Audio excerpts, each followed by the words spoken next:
listening to Beyond Wellness Radio, bringing you the cutting edge in health, nutrition, and sports performance. Stay up to date and listen anywhere, anytime on your computer, tablet, or smartphone by subscribing on iTunes. Catch your hosts, Dr. Justin Marchegiani and Barris Harvey, as they answer your burning health questions as well as interviews from world-renowned guest experts. For more Beyond Wellness Radio, go to beyondwellnessradio.com.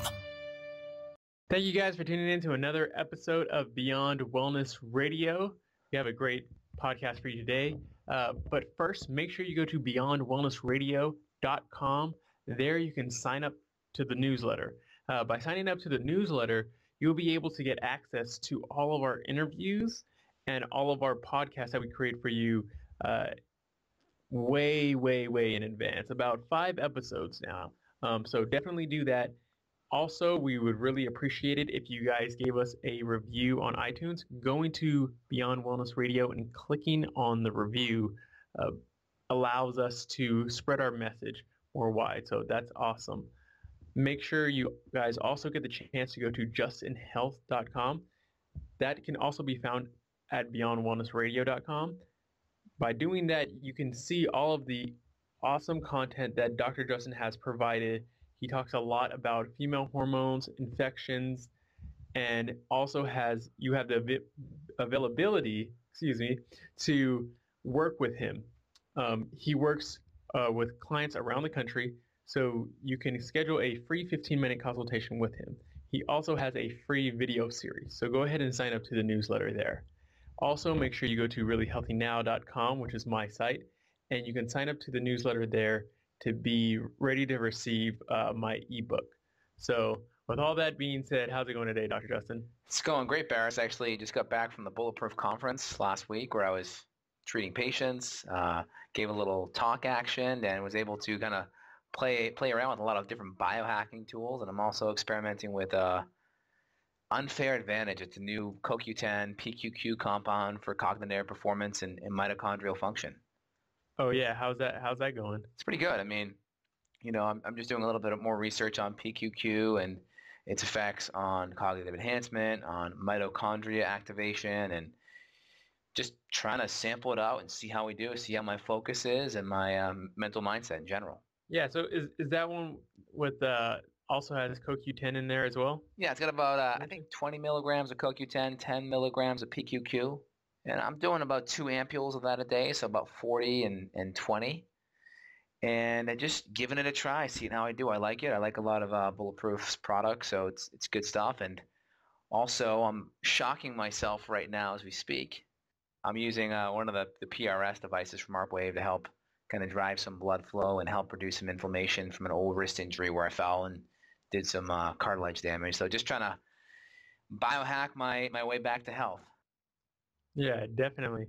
It's funny, as you mentioned that I am also having some electric stimulation right now. I have the Mark Pro device on my back.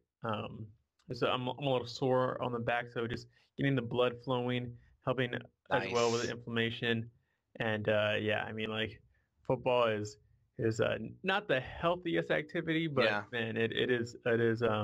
So if you have the ability to get your hands on any of these technologies to help with recovery, that's like most of it right there. It's huge. What I mean? Yeah, it's huge. I mean, obviously the diet and the lifestyle and the sleep, there's no laser or electrifying device that's going to ever replace that. But once you get that in place, then it's like, all right, now what's the next thing you can do? So I think it's safe to say, Barris, that today's show will be electrifying. What do you think? Oh, yeah, definitely. Well, before we start shocking our listeners, what did you have for breakfast? What I had for breakfast today was actually cooked up some chicken. Nice. And I had a whole chicken, so I kind of just pulled it apart and had some pulled chicken and had a little bit of mixed veggies left over from last night. Had some grass-fed cheese I was just put on top of it. I basically just steamed the veggies and I put them in the oven. Not too hot because I put some olive oil, so it wasn't burning it, but I kind of like the flavor when I bake with it. And then some sea salt and cheese, just a little bit as I pulled it out. And yeah, broccoli, cauliflower, and what was it, carrots? Yeah, that stuff usually tastes good with like salt and cheese. Awesome. Nice. Yeah, this morning I did a little intermittent fasting and some coffee and butter and some MCT. And I just finished up here before the show with some kielbasa and some Dijon mustard and some sauerkraut. And man, I don't know, just kielbasa and sauerkraut, they go together like peas and carrots, man. So good. Yeah, it's funny because sometimes we assume like, oh, these fermented foods and all this stuff is like so foreign to us, and they're gross and blah blah blah. But there's a lot of really good tasting fermented foods. Oh yeah, absolutely. But sauerkraut's definitely a good one. If you mix it with kielbasa, I highly recommend it. Hmm. Yeah, and one of the easiest ways to get it in is if you get like the Applegate or some other like grass fed like 100% beef hot dog or 100% chicken, as long as it's like one meat and not mixed with all this other stuff, and just like slice it down the middle and basically put all your toppings right inside of the hot dog and use that as the bun. Like, yeah, that tastes good. Like you can just use sauerkraut if you wanted to and just put that down the middle and it tastes amazing. Awesome. Very cool. And also a cool thing about PQQ Hmm. that I'm just kind of discovering and reading, it also helps with mitochondrial. You know, Yeah, your mitochondria is kind of like the powerhouse of your cell, right? yeah, Produces ATP, which is like cellular, it's like the currency of energy in your body, but it mhm, also helps spontaneously regenerate new mitochondria, which is pretty cool. And also yeah, it's neuroprotective, which is one of these really interesting things out there. All these drugs and all these pesticides and chemicals, they tend to be neurotoxic, and it's cool if you can use various nutrients to help one protect you, but two regrow mitochondria. I think that's pretty awesome. yeah, definitely. And like you mentioned, how it stimulates new growth in the mitochondria. It's really a really good one, and I often see it combined with the CoQ10 really often. So yeah, it's there's a couple.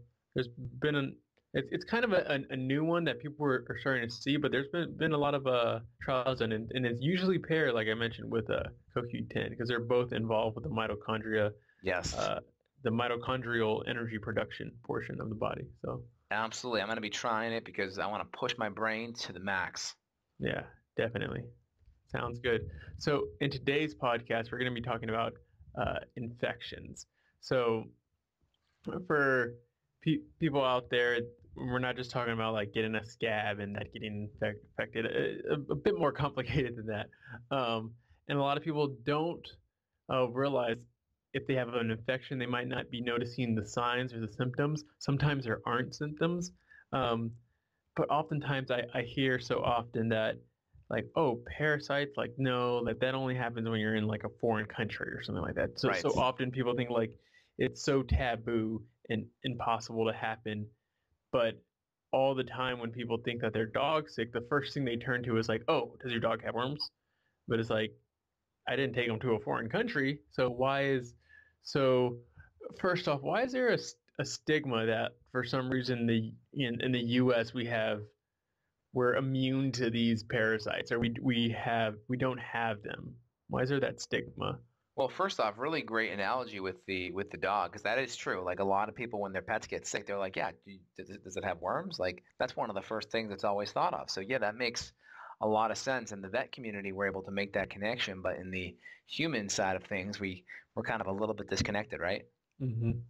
So I think the big disconnect is with the third world country, they're more malnourished, poor water, so there's like more immune compromisability, if you will, right? Hmm. Definitely compromised immune system, less energy. We have that big kwashiorkors thing, which is like malnutrition when we see the distended baby's belly. And it's not that they're distended because they're overweight or they're obese. It's because of their being malnourished and basically fluid is going outside of their cell and causing serious distension. So that's one of the biggest signs of malnourishment is that big distended belly. So Yeah. come the malnutrition and come the lack of good quality water and hydration and the stress of not having a shelter over your head, that's going to really mess up your immune system.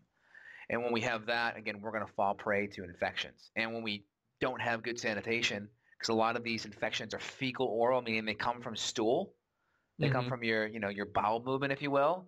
And when there's poo in the streets and we don't have good plumbing, the chance of parasites is going to be super, super high. So I think the disconnect is, oh, we're healthier here, we have better immune system here, and we have indoor plumbing and better sanitation and cleaner water. What are some of the reasons why, or what or should I say, what causes like an infection? Well, typically, we have an immune barrier that lines all of our mucous membranes. It's called secretory IgA. So there's a couple of different membrane barriers. We have IgA, which is more of a mucus barrier. We have IgM, IgG, IgE. So IgE is gonna be there more with like allergies. IgM is like more for like acute infections, and IgG is like kind of more of like the vaccine kind of based immunity, like the cells that you're going to make, the longer term memory cells for your immune system. Mm-hmm. So when we're looking at like parasites and immune function, IgA is a big one. And with chronic stress, right? And stress comes in three major forms: physical, chemical, and emotional. When those are out of balance, right? Too much, too little exercise, trauma, old injuries for the physical side.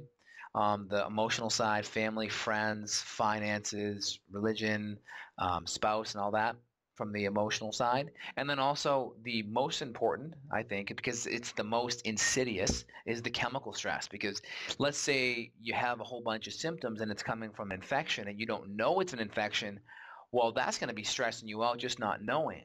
So a lot of the chemical stressors like blood sugar and infections and adrenal fatigue and nutrient deficiencies and poor digestion, you may not know it's that unless you're really seeing a good functional medicine doctor to get really assessed. Mm-hmm. Definitely, definitely makes a lot of sense. And when we look at these stressors, Yeah. and that's what's basically bringing down our immune system and making us susceptible. Is it just that, or is there maybe we ate spoiled food or other like how like I know there's that portion of our immune system getting weakened. Yeah. But what are the other factors that are going to be introduced to actually be the cause? So that's kind of be like going to be the guard, and our security Yes. isn't on guard, Right. basically, right? They're tired. We stress them out. We have them working 24-hour shifts, and all of a sudden they fall asleep.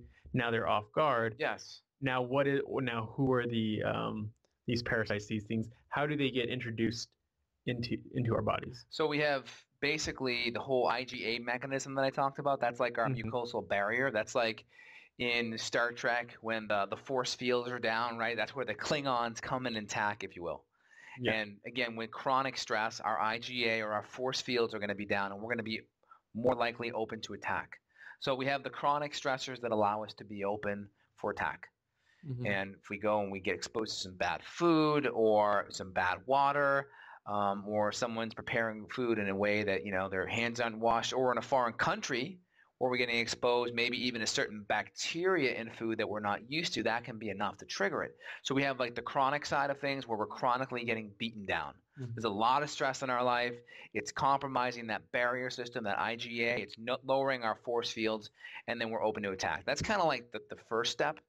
And then we have the second step is we just get exposed to a whole bunch of parasitic antigen. So antigen is like the piece of the parasite. So obviously it's dose dependent. The more of an infection we get exposed to, the more our barrier and our body and our immune system has to deal with it. So small amounts, if we're in good shape, we may be able to handle it. Larger amounts may be a lot harder. Yeah. So when I was in Mexico earlier this year, I got a parasite infection. And it was really bad. I didn't even have time to test it because everything that was coming out of me, let's just say it was liquid, and it was not good. So I didn't have time to do a test. Not to mention doing a test without solid stool is very difficult to do. So I just treated myself with a good general antimicrobial parasitic program. And then within 6 hours, my stool went from pure liquid to solid, like flipping a switch. It was like, whoa, like herbs are very powerful. And if you're using them in the right dose, they can really knock out infections. And I guess we'll come back to this at the end of how to treat these things. But yeah, I mean, because I never had experienced the parasite infection from that acute perspective myself. So that was like an acute infection, and I treated it right away, and it was amazing, the results. But I see so many patients in my practice that one, they never put two and two together, and they're walking around with chronic symptoms that may not even be gut related. They may have poor digestion and IBS and Crohn's and reflux and bloating and gas, but a lot of them may have other things too, like joint pain and fatigue and thyroid issues and depression, and they never ever make the connection because we live in a symptom-based model where symptom drug. The problem is you always want to trace symptoms back to the systems that are broken. And if we have infections and that's affecting our GI system, well, if our GI system's out of balance, a whole host of symptoms can occur from that. So we only look at symptoms as a means to trace them back to the systems that are out of whack. And again, it's not this linear A equals B symptom. Oh, if it's bloating or gas, it has to be GI. It could be fatigue. It could be depression. It could be so many other symptoms that we call are extra-intestinal. They are outside of the intestinal tract, and we may never make that connection. Yeah, we don't have to wait until we develop an ulcer. Exactly. Right. So what are some of the common infections that you see in your practice? One of the most common infections is H. pylori. H. pylori is a big one, and that's one of the infections that Dr. Marshall, I think he was either New Zealand or Australia, but he won the Nobel Prize for Medicine about 20 years ago, or maybe it was even more recent than that. But anyway, he was trying to conduct studies, and he couldn't get the funding for the study, so he gave the infection to himself, and he had himself scoped, and he basically developed the connection that H. pylori causes ulcerations in the stomach. So that was really important, and also connecting the fact of increased stomach cancer risk and H. pylori. So that was prolific that he was able to make that connection, and he won the Nobel Prize for Medicine that particular year for that innovation. So that was cool. Now, I see H. pylori in a lot of my patients, and H. pylori is like the common one that causes ulceration. So we think high amounts of acid, right? It's causing high acid, but H. pylori is one of those critters that actually causes low stomach acid. And because of the low stomach acid, food sits inside of you and putrefies and acidifies and ferments and basically rots. And organic acids from the rotting rise up and burn the esophagus. So because of that, we're having malnutrition, we're not absorbing food, and we have low stomach acid, so we're not able to sterilize our intestinal tract, or at least the stomach. So then we're open up to so many more infections. And I can't tell you, this study is showing that when you have an H. pylori infection, that messes up stomach acid. A constellation of symptoms from one study can occur. It's quoted that can occur from just that one infection. And because it affects digestion and nutrient absorption, and basically HCl is one of our other barriers that we're able to overcome things. It's kind of like sterilizing.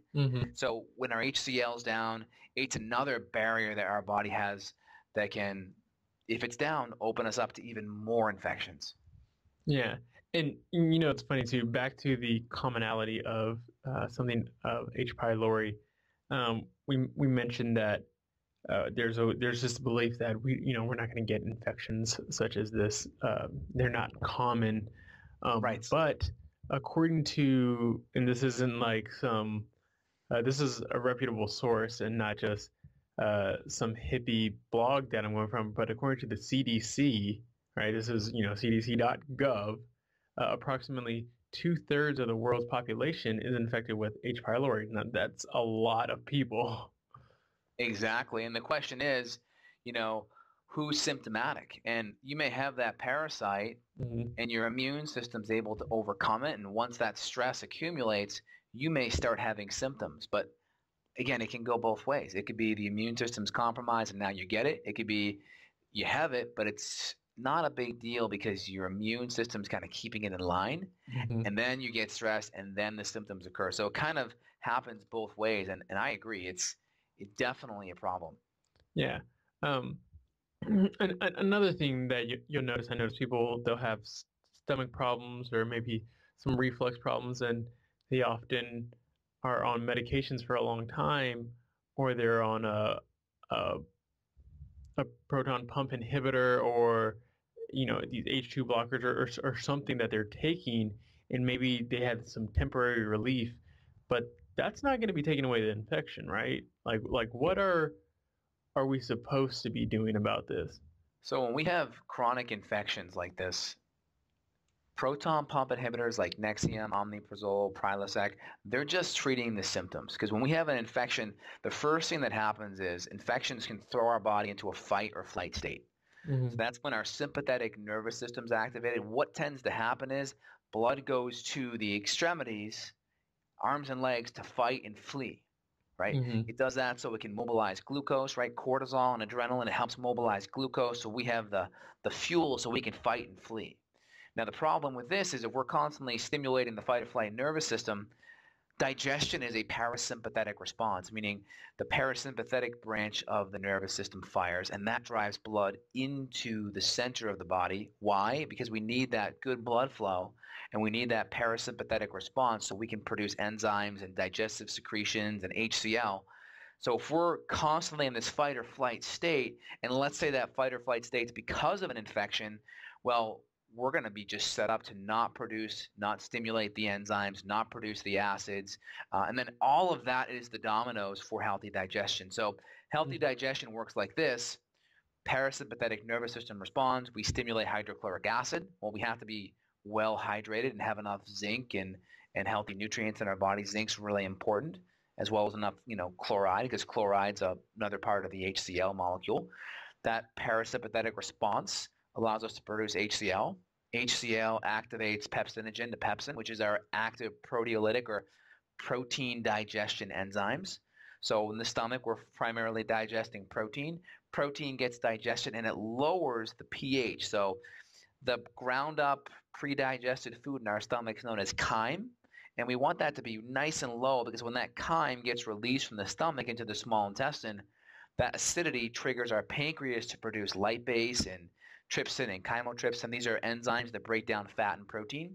And it also triggers our gallbladder to produce bile salts, which helps break down fat, and it also helps with hormone metabolism. So you can see how a parasite infection can cause estrogen dominance and hormone issues and can lead to malabsorption stuff. So I'll let you kind of break that down just to make sure everyone's got their head around that. Yeah. So basically, we want to make sure that we are supporting our body entirely, just because, like I don't know, you probably mentioned this to your clients. I don't know if we really mentioned this on the show, but it's actually hard to see where H. pylori actually comes from, and we know that it's either fecal oral or maybe even oral routes where it's transported. So the main thing is to make sure that we are supporting our body, its defense mechanisms, making sure we have our bodies to be hydrated, having enough hydrochloric acid, so that way all of our defense mechanisms are always kind of peaked out, so that way in case we do come across something like this, our body can knock it out, so that way we don't have to be on drugs all the time. Exactly. And a lot of people, especially in the biohacking community, are looking for optimum performance. And this is the infection connection is so strong. I just pulled up one study here, and this is looking at children in various foreign countries. And what they were looking at is helminths. So helminths are worms, like tapeworms or roundworms. And what they found was that people that had these parasitic infections combined with nutritional deficiencies had severe or had a strong association with cognitive impairments independent of their education. So again, memory tasks were given, and they found poor performance associated with parasite status, but no association was observed with education attainment or memory function. So the study also examined various ways of assessing parasite load and kind of index those.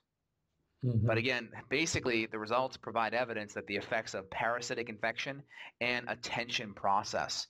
And again, we talked about stress of an infection. Where does it drive the blood? Outward towards the extremity. So what that does is activates the sympathetics. If the sympathetics are activated, the parasympathetics can't be activated because we're on a seesaw. Parasympathetics are needed for digestion. If we're not digesting, we're going to have nutritional impairments. So having a chronic parasitic infection and having nutritional issues, I'm going to submit that they are cut from the same cloth. Yeah. What are some of the other infections that you also see that are common? So H. pylori is a big one, and let me just touch upon that real quick. There's about 5 or 6 ways to test for it. Yeah, so you have to test all 5 or 6 ways. I think at the end bring that question out to me at the end, and we'll break down the various testing methods, okay? Yes. Mm-hmm. So I'm also going to send you over that study too. We'll put that in the show notes. I think that'll be good for the listeners. Mm-hmm. So regarding other parasites, again, other gut parasites such as Blastocystis hominis is a big one.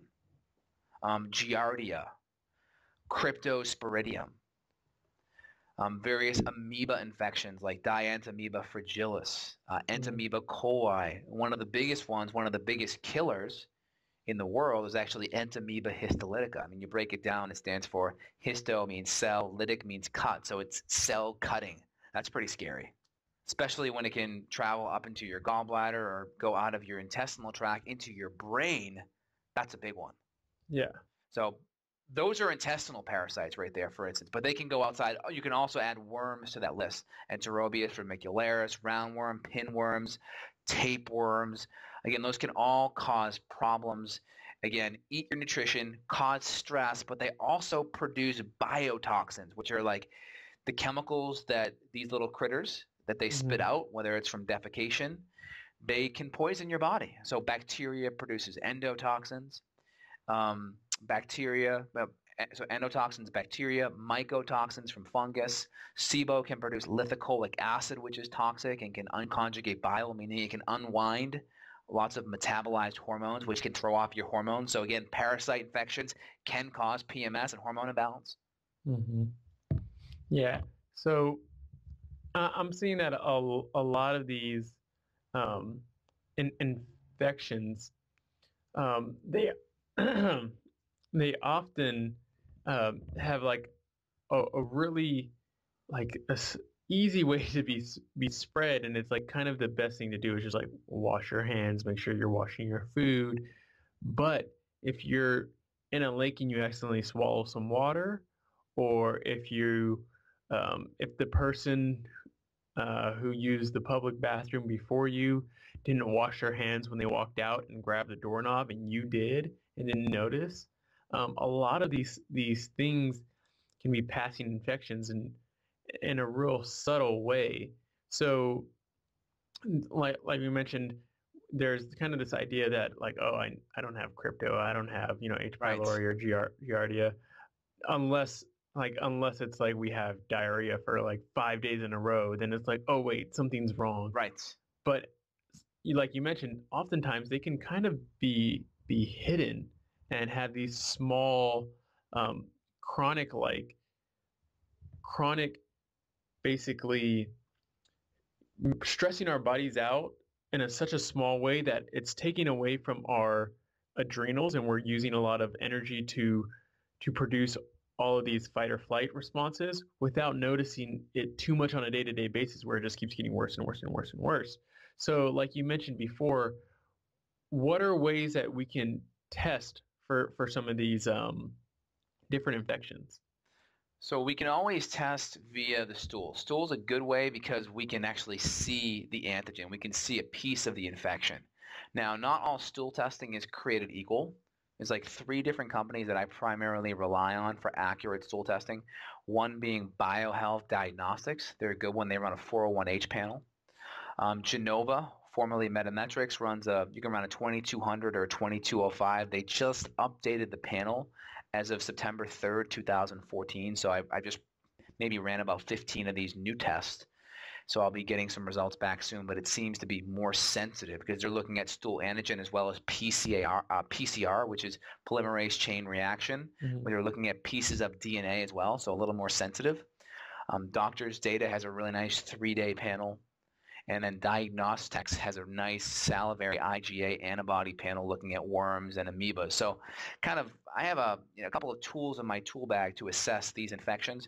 And then also looking at blood can be very helpful, especially for H. pylori. I diagnose so many patients with H. pylori issues that don't show up in the stool. So I find that doing a blood test for H. pylori is a must if we have someone with chronic gut issues, just to make sure we rule it out. Those can be good things off the bat. And also, one level deeper would be Lyme disease. And Lyme's, we're looking at Borrelia burgdorferi. And there's a couple different ways we can look at that. We can look at our standard Western blot testing, where we're looking at the various bands, IgG and IgM. Now, when we look at Lyme's, we're looking for 5 IgG or 2 IgM for diagnosis, or we can have a more sensitive criteria where we're looking at 3 IgG and 1 IgM. That's a big mouthful. But again, Lyme's is really controversial because there are other labs like IGeneX or medical diagnostic laboratories that will look at other bands not tested on a conventional Western blot. And that's ways that we can find other infections. And when we have Lyme, for the most part, we also have other co-infections, potentially like Rickettsia, Ehrlichia, Babesia, Bartonella, various protozoa attached to the Lymes as well. So again, there's a lot of things we can look at, but blood and stool are going to be usually your go-to. And then again, we also have breath testing for H. pylori and or for SIBO, or small intestinal bacterial overgrowth.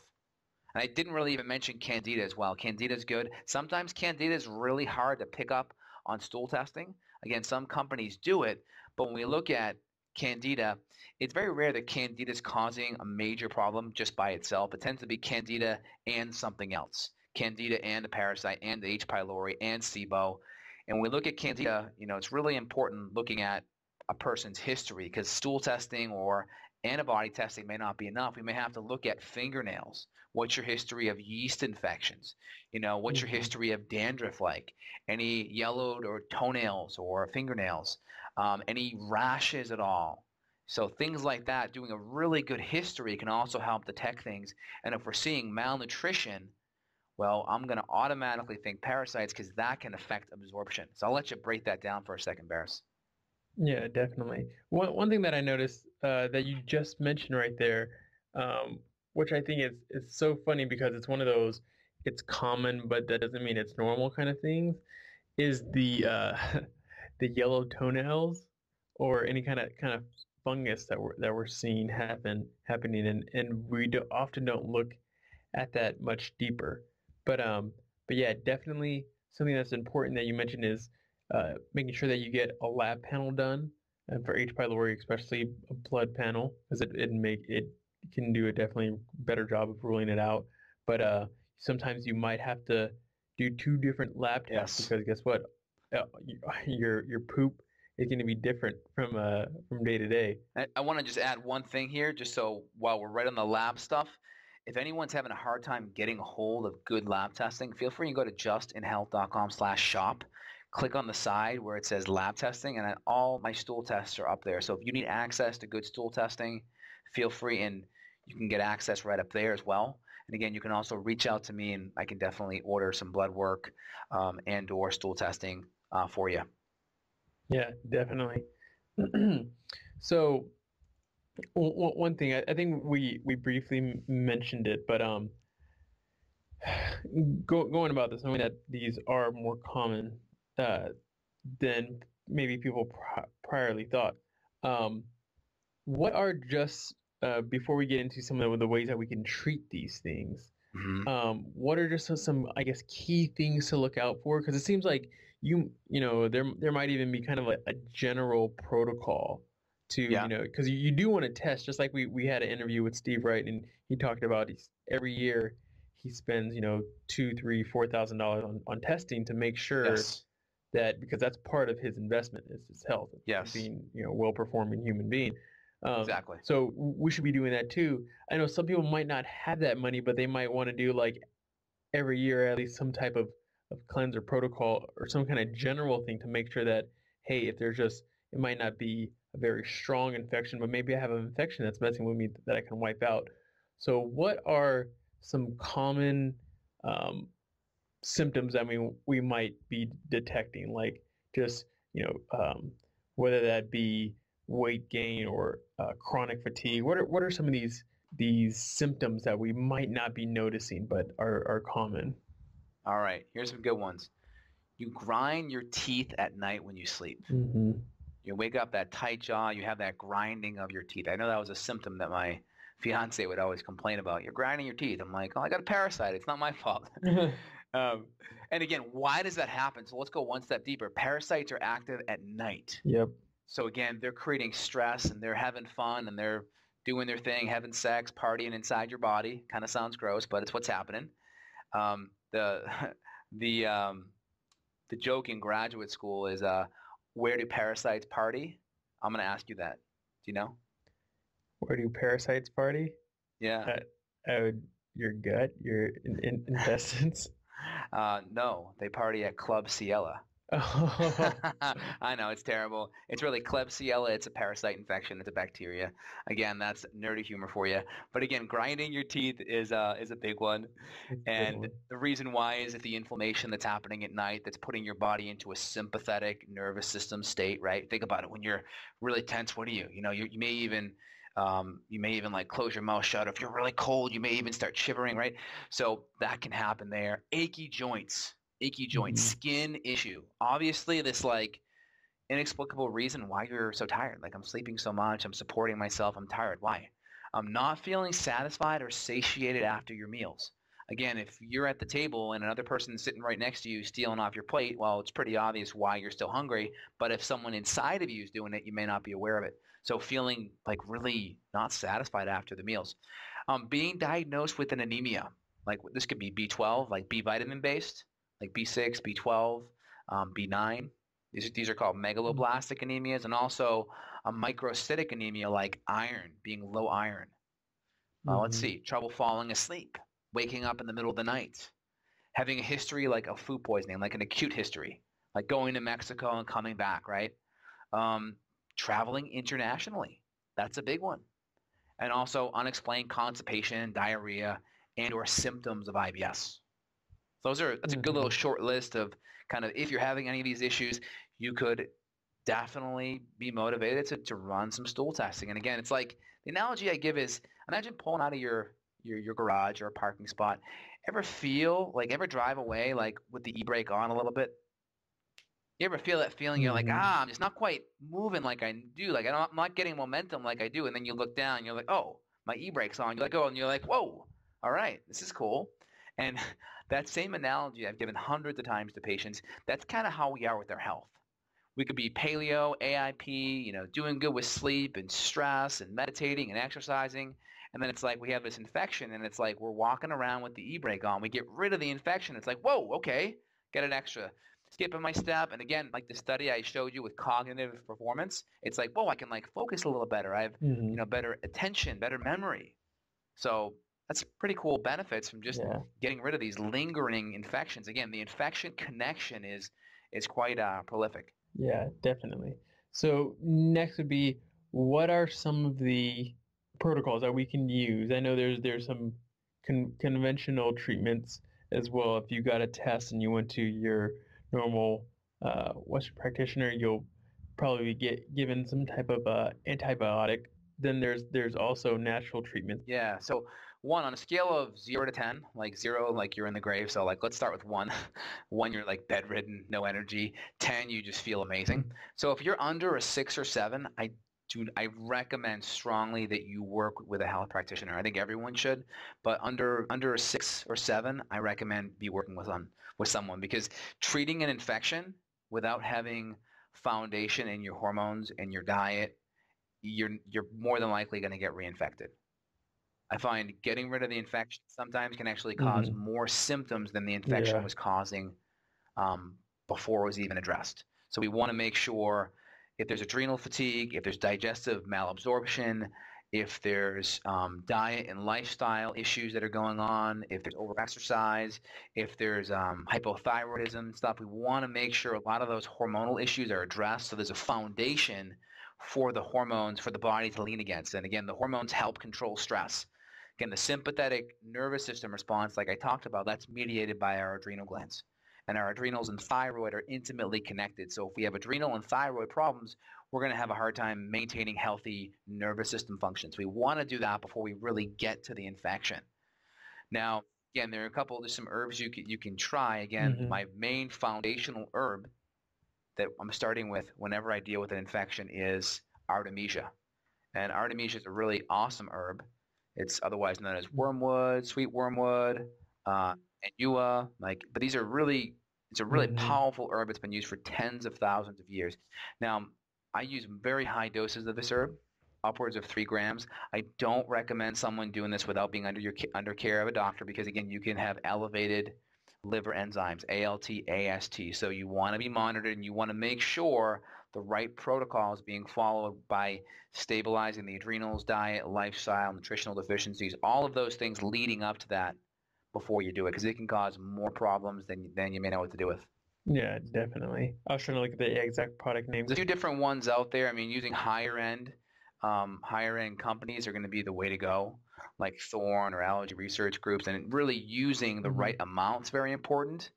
And then also combining it. Like, for instance, wormwood is more powerful when used with licorice. Now, not a lot of people know that. So if you have someone on an adrenal program and they're really fried, using the right licorice while they're on an adrenal program, while they're being supported with the wormwood, can also be very helpful. But again, if you have higher blood pressure, licorice may be contraindicated. So there's a lot more variables going on. And if you're chronically ill, monitoring liver enzymes via blood work may be a good thing. So again, we have like wormwood, we have various berberines such as berberine HCl, Oregon grape, golden seal.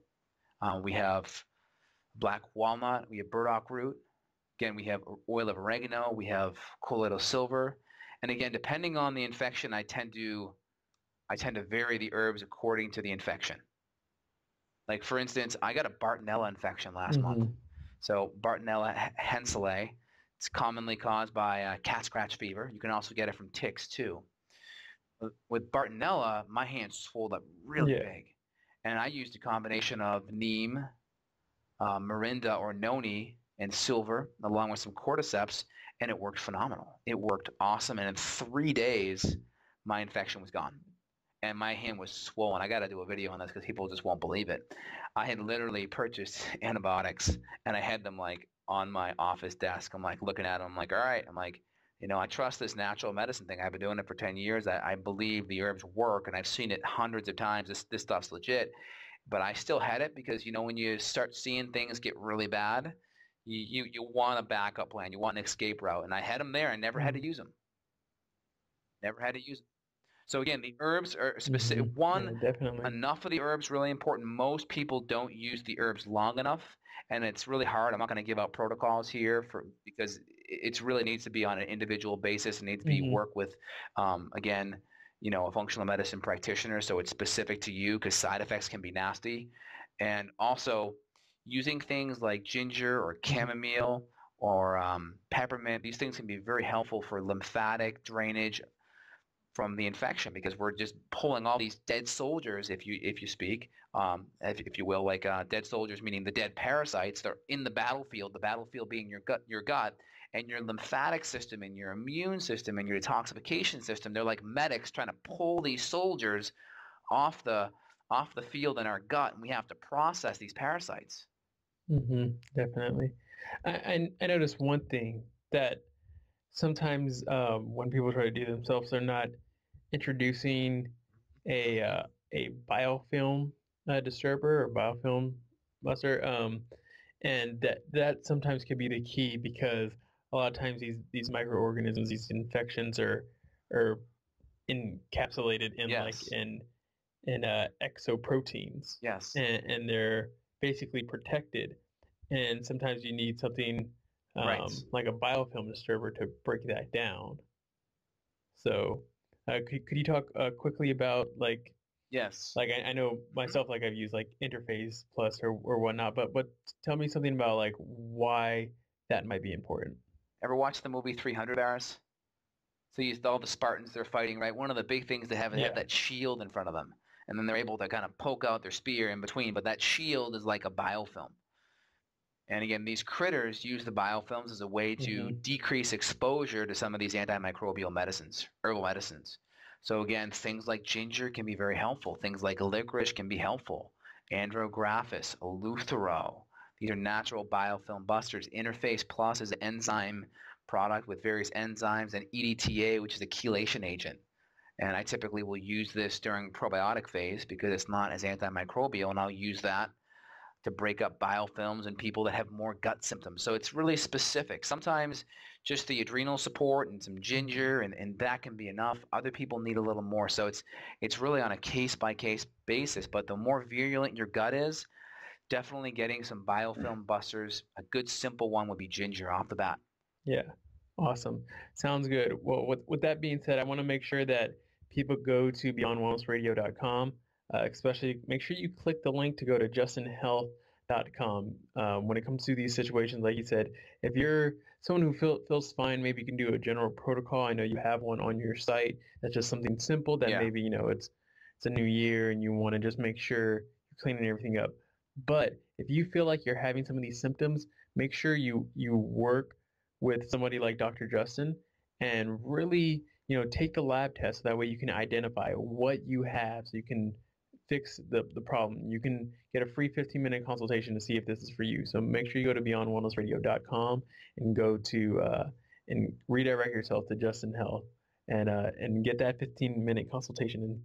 Yeah, it's a great point, Barris. And I also wanted to touch upon the good parts of parasites, or the so-called good parts. So there are parasites affect more of the Th1 branch of the immune system. So keep it really simple, we have two major branches, the Th1, Th2. So the Th2 is going to be more of the antibody side. We're going to see that with like food allergens and autoimmune conditions because our body's producing antibodies that are potentially destroying our tissue. And then the Th1 is more like the natural killer side. So our Th1 is more active in parasite infections, Th2 with autoimmune conditions. So for instance, I'll pull up a study here.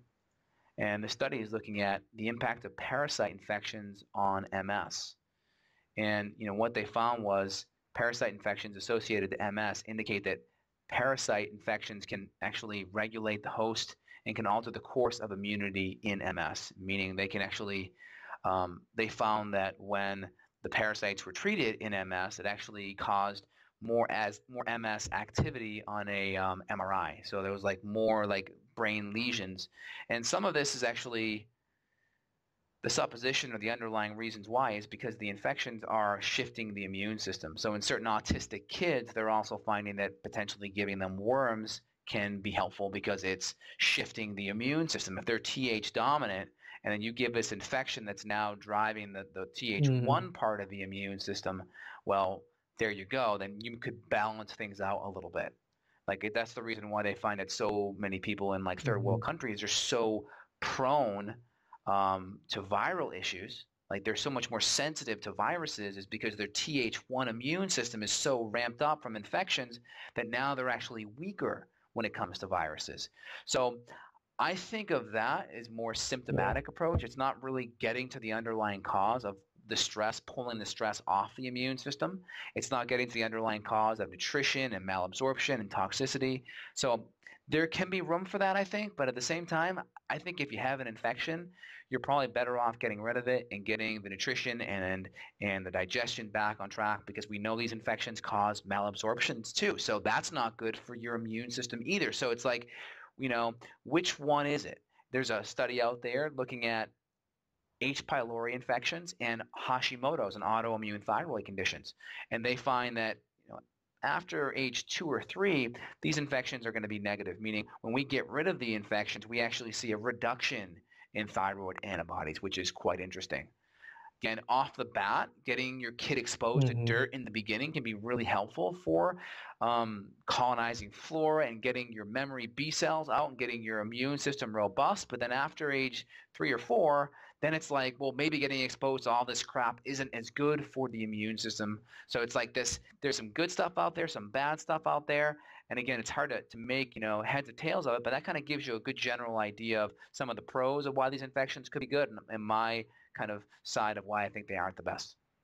Yeah, definitely. No, I think if anyone's on the fence and they think they have a health issue and they've done a lot of things already, I think the next stone to overturn has to be the infection. So feel free to take action. Again, these infections don't go away unless you do something. You can reach out at my site, and I kind of already talked about how to get the lab work. And again, anything you want to add, Barris? Yeah, put it like this, they're not just gonna walk out of your body. You're feeding them, you're giving them free food, they want to stay there and continue on. So make sure that you invest in yourself and find a way to figure out what's going on in your body, and do these tests if you have the ability to. Exactly. And don't expect your classically trained medical doctor to be aware of these things. Again, it's The dogma is typical third world stuff, and I already kind of explained the background of that in the beginning. So just understand that to begin with, so you're not going there and trying to get some real info. But again, Louise Gilliman's book, Look What Came to Dinner. Paul Chek's done a program on parasite infections. Again, if you study the work of Dr. Dan Kalish and Dr. William Timmons, he's got some great work on parasite infections, and studying from various doctors, I've been able to get my knowledge dialed in regarding how to get rid of these infections. So I hope that gives everyone some good information off the bat. Yeah, definitely. Thank you guys for listening again. And remember, go to beyondwellnessradio.com and hop on the newsletter. You'll be first to access all of these podcasts before anybody else does. So thank you guys again. Got a question for Dr. J? Go to beyondwellnessradio.com/question. Then tune in to hear the answer. Also, if you like the show, review us on iTunes. For more Beyond Wellness Radio, go to beyondwellnessradio.com.